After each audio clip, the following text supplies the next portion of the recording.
Hey there, today we'll be talking about how to stay focused and why it's better to focus on one task at a time, really fully, instead of 5 or 10 tasks at a time. And in essence, you can learn to slow down time and make time work for you and not the other way around. Welcome back to the channel. I'm Pasha, I'm an actor based in the UK, and on this channel I'll just be sharing my experiences, and hopefully some of the things I've learned will help you not to make the same mistakes as I did, and hopefully save you time and energy. As a result, years ago I would get really stressed and anxious when I had a lot of things on my plate, or too many tasks, too many things to do, work, friends to see, like things taking up a lot of time you weren't always in control of. My work-life balance wasn't great, and I didn't have a lot of time for myself to relax, to even sort of meditate or work out or zone out for a bit. So it was really tough to sort of find that space for myself. I wasn't organised. There's too many things to do. I didn't track what I was doing or what I had to do. Everything was up in my head. I was quite anxious as a result. I was always forgetting what I had to do. I was anxious about what was coming up because I was all jumbled here, and I had a list of things in my head, and as soon as you start to think of one thing, then another thing pops up, and then another thing. I need to go and pick up this, or I need to do that, and it's just very unorganised, very jumbled in my head. So that wasn't helpful. I gave up my time too easily. I didn't schedule what I was doing throughout the day or have any kind of planner.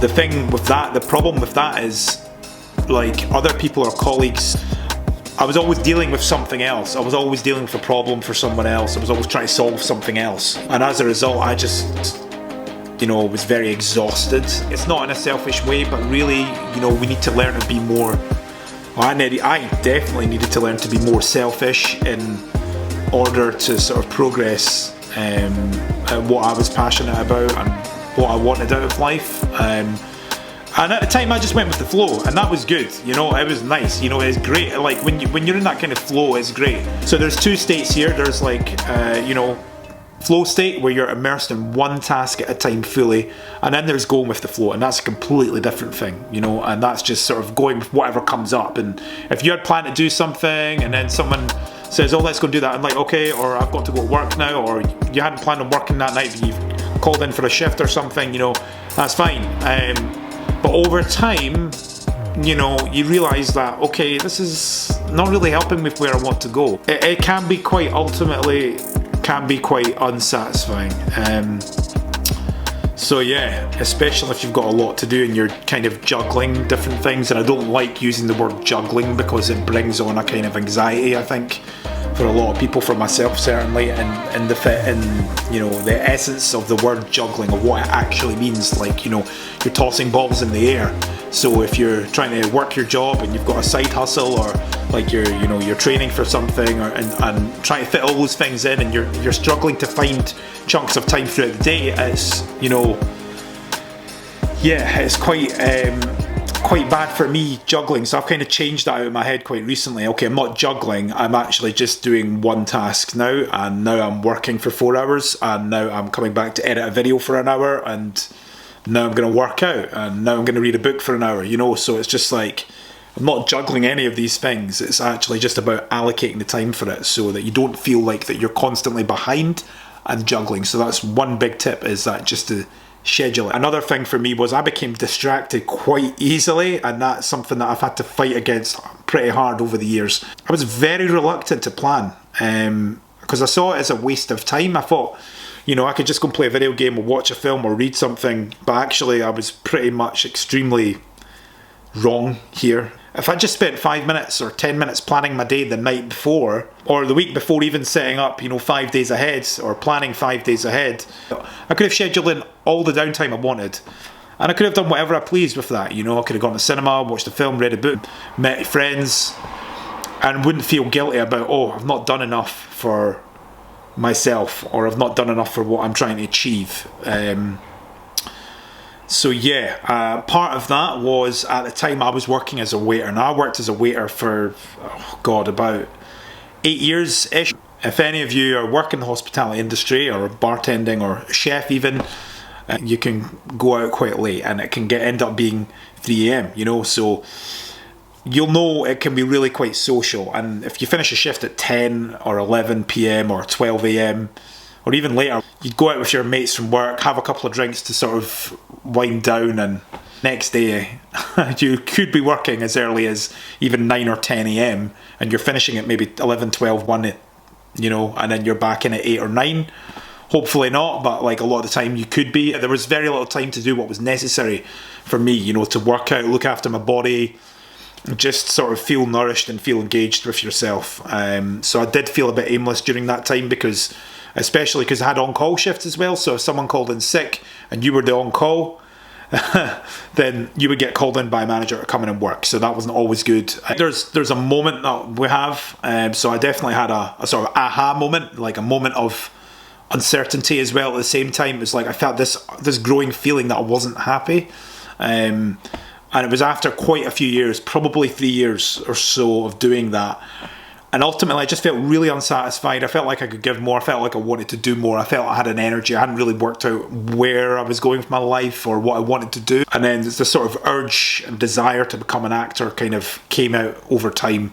I've always had a love of film, movies, TV, theatre as well, of course, since I was a wee boy. So that seemed like a natural stepping stone to go for that.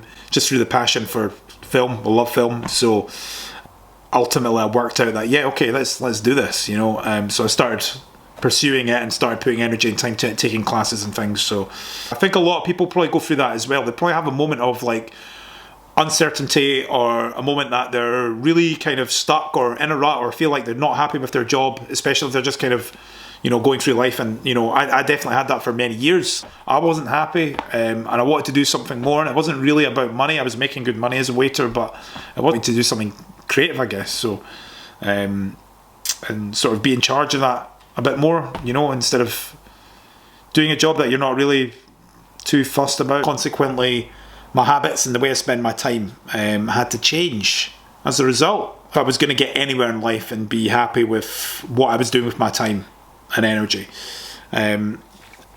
So I had a lot to do when I started acting classes. Of course, analysing scenes and scripts, learning lines and acting technique, of course, to help you get out of your own mind and act sort of naturally. And at the same time, I was working about 40 hours a week at my job as a waiter. So during the week, I kept putting things off until the last minute, thinking I could learn lines from a weekly acting class, like the night before or a day or two before. I kept putting things off until the last minute, thinking, it's fine, I can learn this short little scene in like a day. It's fine, it's not a problem. Or the day before or the night before. And really put a lot of stress on myself doing that. And yeah, I failed quite a lot. So I realised that something had to change. You know, I wasn't able to perform to my fullest potential during the acting class and really give myself over to it. Because once you've learned your lines, you can just let go of the work that you've done and let go of any work that you've done on what you're doing in a scene, and just be fully there and present and commit to it and give yourself over to the moment, really. And if you've not got your lines in your head, you can't do that, and you've not learned them fully, then you're just thinking about the lines instead of actually concentrating on the other actor and acting in the scene. So yeah, I was too busy worrying about my lines instead of being able to actually really execute in the moment of any particular scene I was working on. Give yourself over to the moment of any task that you can move on to the next.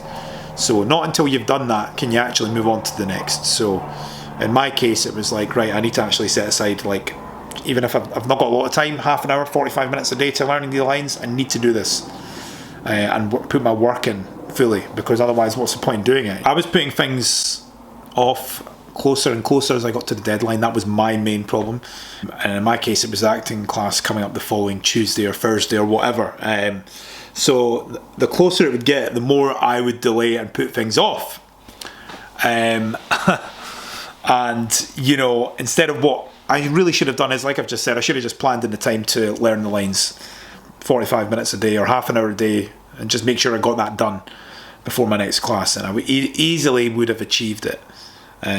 What I do now is I plan, so I schedule things into my day so I can check off daily tasks, and it's not always perfect, and if things change, or then you can be flexible about your day as long as you get it done anyway. If not today, then you will get it done the next 24 hours. So there are going to be days when it can get really quite chaotic and something unexpected happens. So then that's fine. Just allow yourself that flexibility and just go with it, you know, within your daily routine. Procrastination is really born out of fear, and like for me, it's just like being scared of things and doing things. And when you actually push that aside and just get on with things, it's actually that it really disappears. So you just allow yourself to do it, and then you start growing, and actually you move forward with your life in a really quite an amazing way. Sort of start to achieve a state of contentment and achievement, and moving towards whatever ideal scenario you have in your mind or visualized for yourself. What helped me immensely was actually taking control of my daily tasks and actually scheduling them the time. Because when you do that, you discover how much time there actually is in the day. I mean, we sleep about 8 hours a day, and you've got like maybe 8 hours at work. You've still got another 7 or 8 hours left. Of course, you have to eat and shower and get ready and things, but like and work out outside of that, you've still got like another probably 4, 5, 6 hours. So that's a lot of time. So you can be putting that towards, you know, whatever your passions are or whatever you want to do, gaming, whatever, you know. So like it's really quite amazing when you actually start planning, because then you've noticed that you've all of a sudden you've got this huge block of time actually. So, and then you start to take back the time for the things that you want, and this can be more helpful instead of spending a lot of time on, you know, I guess I can be victim to it, going down a sort of Twitter hole for half an hour or something. That's half an hour you could have been doing something else that you would have enjoyed more and you would have felt better about probably. So I've definitely wasted a lot of time like that, but try not to these days. If this is helpful to you in any way, then that's great, but for me this is helpful for me because it's me just talking to myself, I guess, giving advice to myself really, and hopefully it can help you too. But that's basically just, you know, focus on one task at a time fully. Give yourself over to it. Don't think about what's coming up or what's been before. Just put it full energy, full focus into what you're doing. That will really unlock sort of a happiness, I think, and also allow you to level up at whatever you're doing and give you more time ultimately. So yeah, schedule things. It helps me scheduling things because then you start sticking to what you really want. Thanks for watching. Cheers. See you later.